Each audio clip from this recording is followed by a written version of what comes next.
now are unemployed, as we well know. California's unemployment rate is now over 10%. Well, today in San Francisco, Dan Kerman saw an innovative sort of workshop unconference, they're calling it? Unconference. In fact, it's called LaidOff Camp. And basically what happened today, a lot of people are coming. It's very kind of a relaxed thing, but lots of people coming together to try and find their passion when they work towards their next job. All about networking. That's right. What does this look like to you? If I told you it was camp, would you believe it? Well, actually, it is camp. It's LaidOff Camp. And many of those attending have been out of work for some time. I haven't had a temp job in over a month and a half now.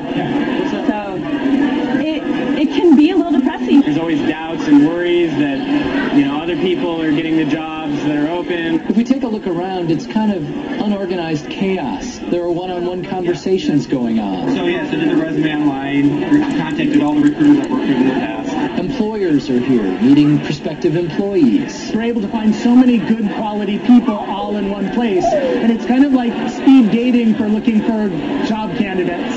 As we take a walk down the main room, you see seminars going on. It's about who you know, who you trust, how can you rely on, how can we help each other, and building that capacity. That's what's exciting to me. That's the way out of this. Up these stairs, we find a talk about how to publish a nonfiction book. How do you get from your idea to your book in print to your book being on the shelf? The board is filled with seminar topics, all generated by those attending. I was here to give people tips and information about things to think about when they're thinking about starting up a new business. And those attending aren't just making plenty of contacts, but learning a lot. Treat your unemployment like a job and prioritize and learn how to filter your time and how to make new contacts. And also talked about how to manage the emotional turbulence and the stress of having so much free time and letting the day slip away and then feeling guilty about that. Even though things are tough out there, there are still very big opportunities if you have the focus, if you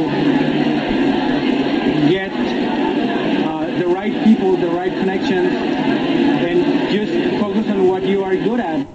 You just sense the energy in that room. A lot of good energy in that room, and it seemed to be pretty successful. People seem to want to do it and do it more. Okay, so if they're going to do it and do it more, how about future conferences or unconferences planned? They've been talking about, there are 2 others scheduled throughout the nation, and they say 20 others are in the works, communities trying to get on the schedule, trying to find a place to do this kind of thing. They might be have another one here, possibly in the East Bay coming up, too, they're talking about. Based on that, it should be a success. Pam?